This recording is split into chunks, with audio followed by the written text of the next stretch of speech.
What's up, YouTube? Now, what I'm about to share with you guys, you heard many times before, and then you'll probably, this won't be the first time, this won't be the last time you hear it. But when it comes to credit, or when it comes to making any type of large purchases, make sure that whatever you purchase, make sure it's something that you can actually afford. Never spend more than what you can afford. And the main reason why I say that, because you'll find yourself getting in a situation where you're stuck, you'll never be able to pay the debt off, and that you'll always be looking at debt instead of being able to find out ways this, man, I can knock this out and I can pay it all. I'll give you a perfect example. Anniversary is coming up, and me and my wife decided, you know what, it's time for her to get an upgrade on her ring. So what she gave me the task to do, because I wanted her to just be there, see a couple that she wanted, and then I would pick out with them. She said, no, I'm going to give you the sole responsibility of picking out her ring. So I said, okay.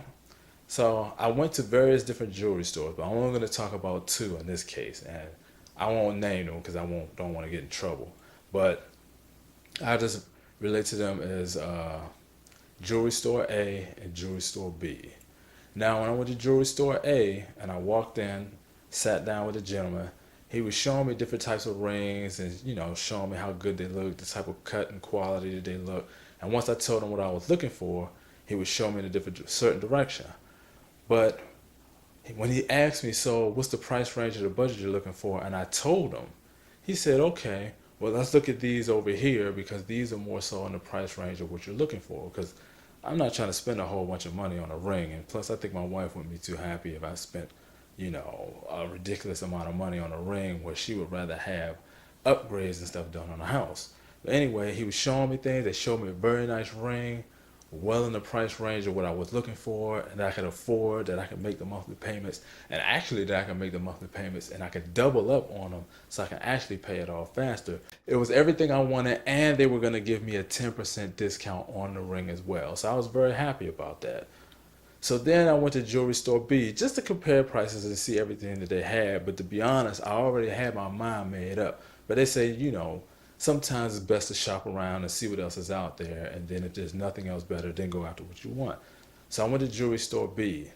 The first thing that they said when I told them I was looking for a ring is they asked me, did I have an account with that company? And then the next thing they asked is, did I want to get an account with that jewelry store?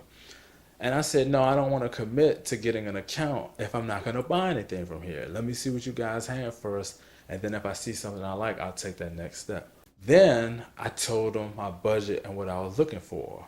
But mind you, they kept on showing me rings that were twice as much of what I was looking for. Now, don't get me wrong. I know when it comes to businesses, especially what it does with jewelry, cars, or whatever the case may be, you're in the business to make money. And whatever you can do to make the most money that you can, that's what you're going to go after. But at the same token, if you want to sell, you shouldn't push people to a price range that they do not want at all, or not even in the ballpark of looking at, and actually turn them off. So when they said that, I was actually turned off. When I tell you a price range and you're trying to give me something 3-4 times as much as what I was asking for and then showing me the monthly payments, I probably could have made the payments, but it wouldn't be worth it. And then you're trying to sell me on it by saying, but oh, she's worth it.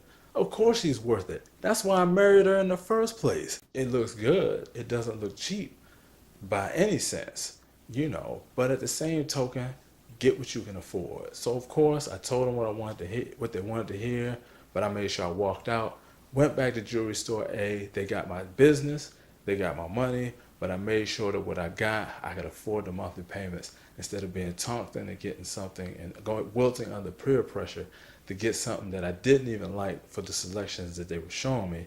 And then I'm end up paying this ridiculously amount when I could be using that same amount of money to pay off something like a car note or something like that. So, because trust me, I like not having a car note. That's it. Like I said, you've heard this many times before. You'll probably hear it again. But never spend more than you can afford. If you have any credit, try to make sure you're in a position where it's just used for emergency purposes only. Or if you're using it to whether establish credit or to buy airline tickets or anything like that, make sure you have the money on the side so that you can immediately pay it off. Because then that way you won't find yourself always looking at the creditors, having to duck phone calls, anything like that. And it puts you in a better position that when you want to go apply for things in the future that requires credit, you'll be able to get it and it'll look good. So that's it. And as always, be wise. And until I see you guys next time, peace.